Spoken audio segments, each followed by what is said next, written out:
안녕하세요. 신성호입니다. 저는 2000년 12월에 생명보험 업계에 발을 들여놔서 현재 23년 차 활동을 하고 있습니다. MDRT는 22년 연속 달성했고 올해는 TOT 회원으로 활동하고 있습니다. 이 시간을 통해서 도움이 되는 귀한 시간이 됐으면 좋겠습니다.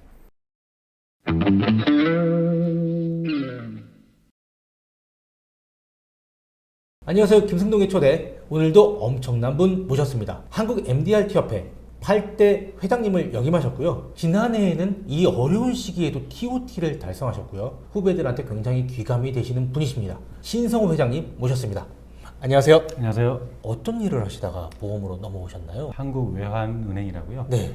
거기서 근무했었고. 굉장히 안정된 직장이고 네. 급여도 결코 낮지 않고요. 그렇죠. 그런데 왜? 50대 중반에 퇴직을 하는 그 나이가 빠르지 않나 라는 생각을 하고 있던 차에 보험업계에서 초대장이 날라왔습니다. 6개의 보험사를 설명회를 가서 들었어요. 왜 프루덴셜이었죠? 가서 설명회를 듣는데 대부분이 돈을 많이 벌게 해주겠다. 네. 상품이 많다. 이런 얘기를 주로 하더라고요.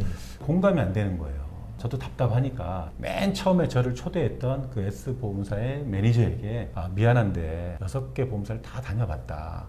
그런데 마음에 드는 데가 없다. 당신의 회사도 가지는 못할 것 같다. 혹시 괜찮은 데 있으면 좀 추천 좀 해달라 했더니 그분이 프루덴셜이라는 회사를 얘기를 처음 했던 거예요.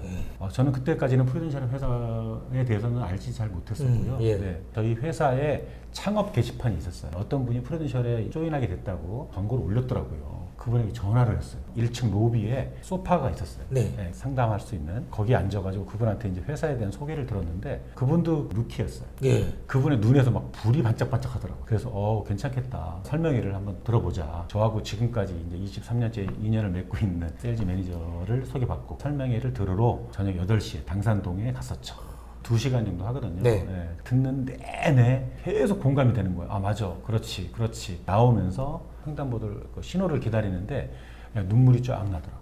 내가 찾던 회사를 만나게 된 것에 대한 감사의 눈물이 났었어요. 원래 눈물이 많으신 건 아니시고요. 눈물이 좀 많을 땐 많아요. 제가. 보석바, 좋아요, 구독 부탁드립니다. 프루덴셜로 이직을 하시자마자 네.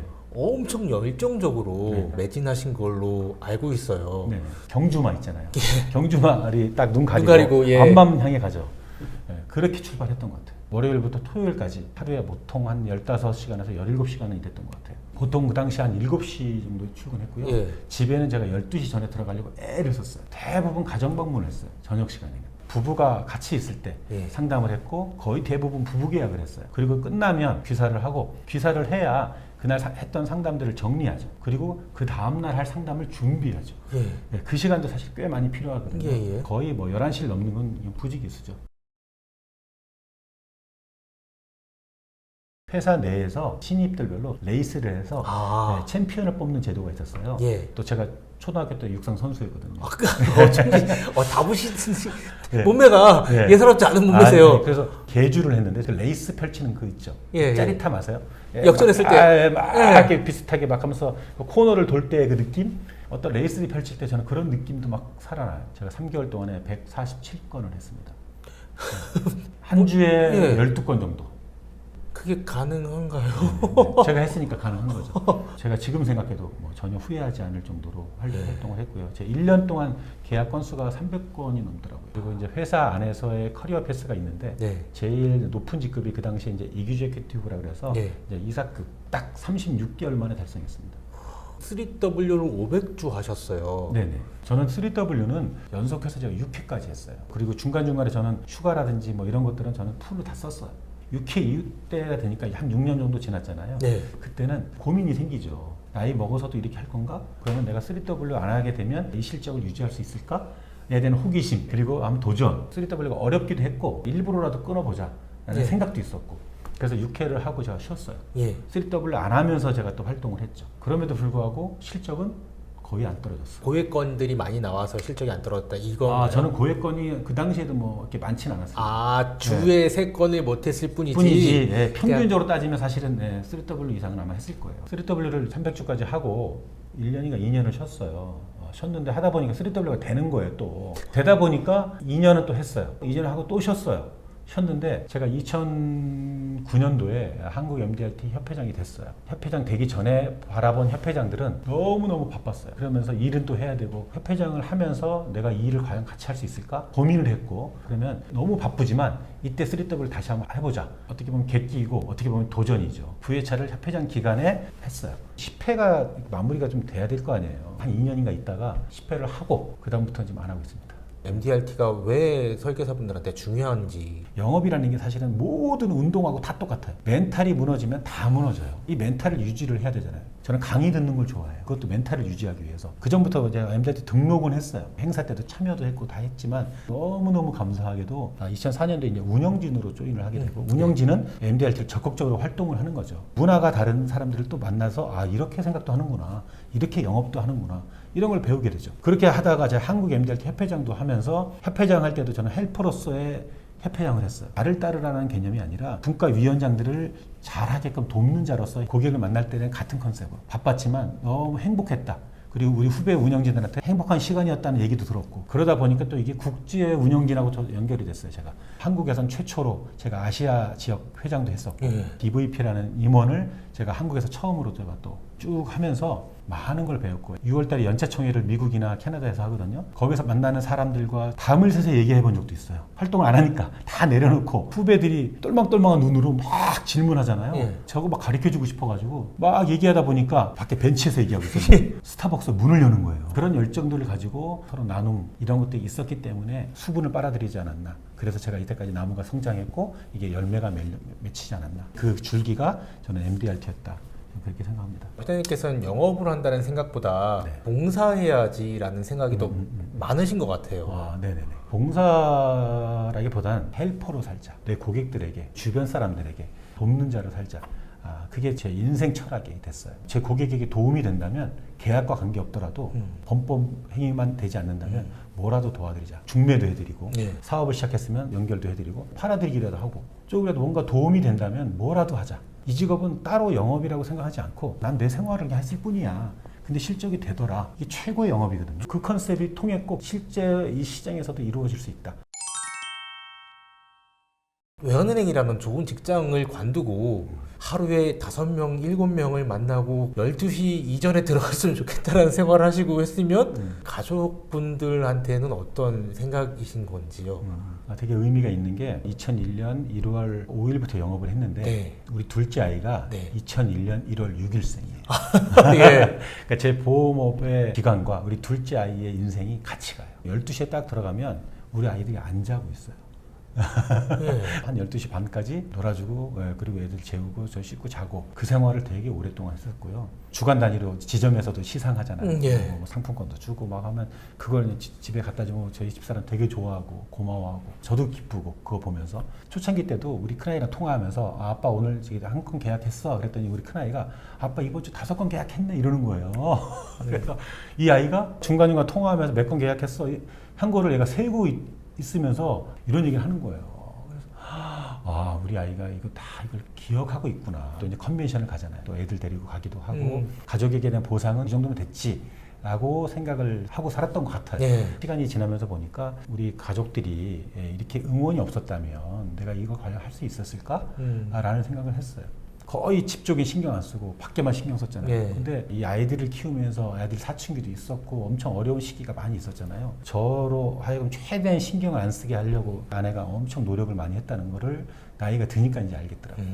정말 이 시간을 빌어서도 다시 한번 정말 고맙다 라고 인사를 하고 싶습니다. 영상 편지를 잠깐. 괜찮습니다. 그런 건 숙소에서 못하고 이 정도면 됩니다. 정말 고맙다. 제 초창기 때 이제 미혼 남성을 중심보험으로 해서 건강특약을 다 넣어서 가입을 했는데 그 다음날 연락이 오셔서 자기는 젊고 건강하고 보험보다는 연금을 들고 싶다. 그래서 결국에는 철회를 하고 사망보험금이 조금 들어간 연금을 가입을 하셨어요. 중간에 수익자를 어머니로 바꿨어요. 그러다가 부인이라고 연락이 왔어요. 남편이 일하다가 쓰러지셨다는 거예요. 위독하다는 거예요. 저도 병원에 갔었죠. 뇌암 판정을 받은 거예요. 개두술까지 했었고 보험 내용도 이제 설명하고. 근데 수익자가 어머니였는데 어머니가 돌아가셨다는 거예요. 아이가 둘이 있었는데 둘째 아이가 그때 100일 정도 됐던 것 같아요. 결국에 돌아가셨어요. 보험금이 어머니한테 가야 되는데 어머니가 돌아가셨잖아요. 예, 사망보험금이 쉽게, 예. 어머니의 자녀들한테 가요. 예. 그래서 5남매가 있었고 이분이 막내였어요. 큰 누나가 이 동생이 자기한테 어려우니까 돈을 빌려주기로 했다는 거예요. 그 얘기를 하시더라고요. 그래서 동생들한테 다 얘기해서 보험금은 내가 타기로 했다.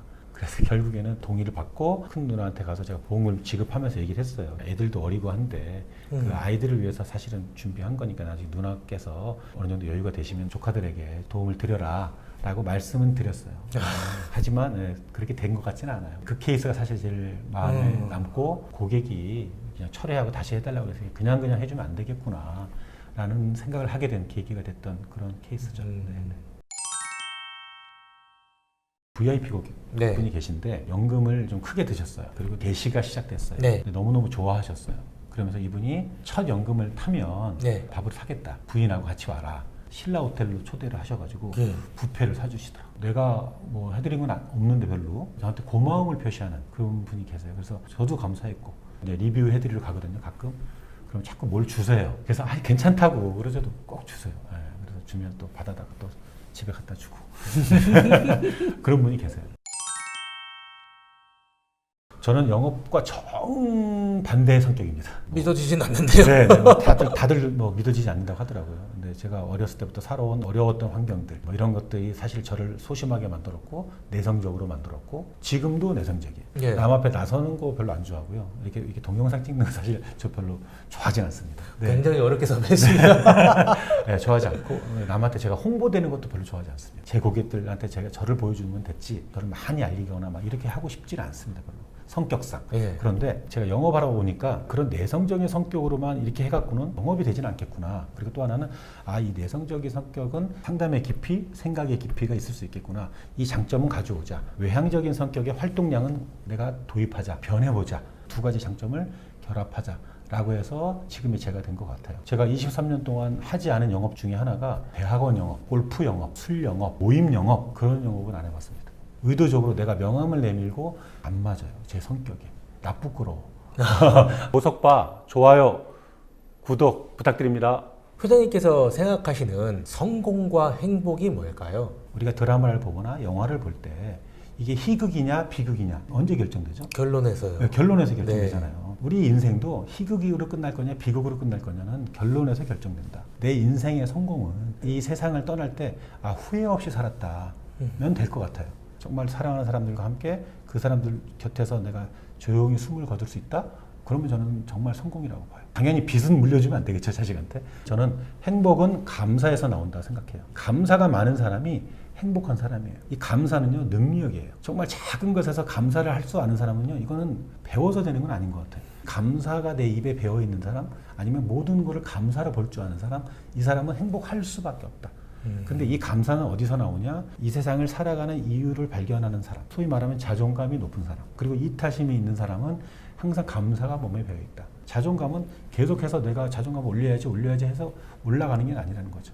이 자존감은 어디서 나오냐? 이 땅에 내가 왜 태어났지? Y가 해결된 사람들이 사실은 자존감이 높아요. 보험업계에 입문했어. 그럼 내가 이 보험업계에 내가 왜 왔을까? 이게 해결된 분이 자존감이 높아지고 이분들이 감사가 많아지고 감사가 많은 분들이 행복할 수 있다. 너무너무 저는 감사한 게 많아요. 그래서.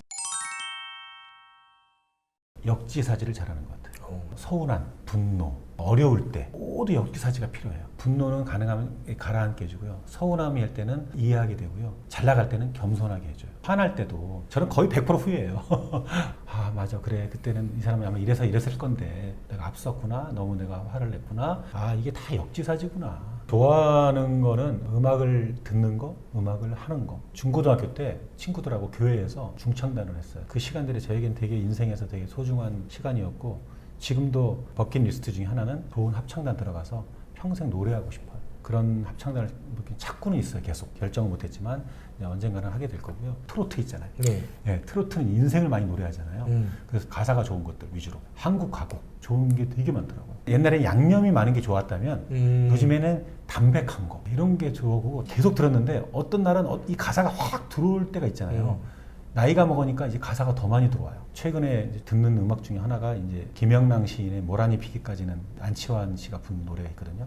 그런 것들도 되게 좋고 그 제가 좋아하는 시는 사무엘 롤만의 청춘이라는 시 아세요? 잘 모르겠습니다. 모르세요? 예. 네. 인생은 뭐 숫자로 정해지는 게 아니다. 가진 마음가짐에서 정해진다. 되게 좋은 시가 있어요. 제가 정말 좋아하는 시 중에 하나는 정혜성 시인이 있잖아요. 나는 그늘을 사랑하지 않는 사람을 사랑하지 않는다. 그런 시를 볼 때, 그런 음악을 들을 때 힐링이 많이 되는 것 같습니다.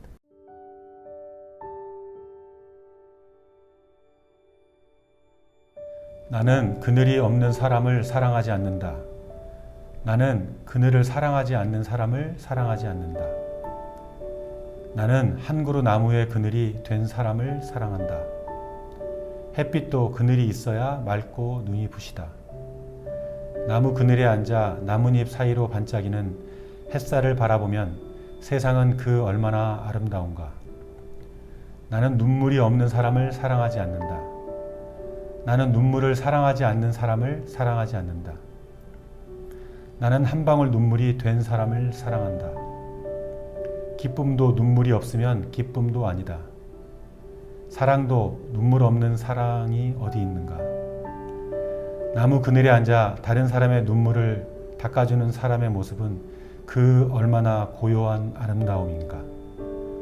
나는 그늘이 없는 사람을 사랑하지 않는다.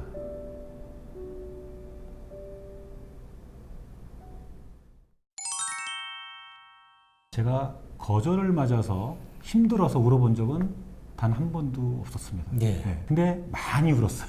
예. 예. 영업 초창기 때 봄에 북악 스퀘어에 쫙 올라가는데 개나리들이 쫙 펴 있더라고요. 네. 근데 그걸 보면서 막 눈물이 났어요. 근데 은행에 있어서 그냥 앉아갖고 고객들 오면 만나고 이런 직업이었는데 내가 사계절을 느끼면서 고객을 만나러 가고 있네? 이런 개나리들이 나를 보면서 이렇게 막 웃는 것 같은 그런 느낌? 어떤 계약은 쉽지 않을 것 같다라고 생각하고 이제 가서 상담을 했어요. 너무너무 상담이 잘 되고 고객이 너무너무 마음에 들어하고 계약이 됐어요. 그리고 나와가지고 막 가는데 그냥 눈물이 막 나는 거예요. 보장이 전달될까 고민을 사실 많이 했는데 계약이 됐잖아요. 근데 이게 이제 내가 한 게 아니잖아요. 이분이 마음을 열어준 게 사실은 관건이었고 마음이 열렸잖아요. 그때 엉엉 울었어요. 너무너무 감사해서 막 손수건 꺼내갖고 닦고 그 다음에 뒤에서 사람들이 볼까봐 막 선글라스 끼고 그런 게 되게 여러 번 있었어요. 다 감사의 눈물이었다. 그 초심이 지금도 사실은 있는데 과거 같지 않아서 조금 저도 그런데 믿어주셔서 감사합니다 이런 말을 잘 못해 고객한테. 그런데 그 감사한 마음은 아직까지 저를 있게 하는 원동력이다. 결국에는 이제는 고객이 눈물을 흘릴 때 그 눈물을 닦아주는 역할을 하는 게 내 직업이다 라는 생각을 가지고 제 60대 70대가 가지 않을까. 좀 그런 기대를 가지면서 일을 하고 있습니다. 보험 직업을 선택한 게 아니라 선택하게 된 거고, 그렇죠. 계약을 한 게 아니라 된 거라고 생각하시네요. 네, 맞습니다. 네. 내가 이걸 이루었네? 이 실적을 달성했네? 이런 생각이 잘 안 들어요. 이루어진 거지. 그러다 보니까 제가 뭐 교만해질 틈은 없는 것 같아요. 네. 마지막에 너무 좋은 말씀 주셨습니다. 시를 읽다 보니까 제 생각, 제가 그 마지막 대목 때문에 그 시를 더 좋아하거든요. 네. 오늘 바쁘신 와중에도 이렇게 시간 내주셔서 정말 감사합니다. 후배들한테도 그리고 업계에 계신 분들에게도 많은 귀감이 될 것 같습니다. 감사합니다. 네, 불러주셔서 감사합니다.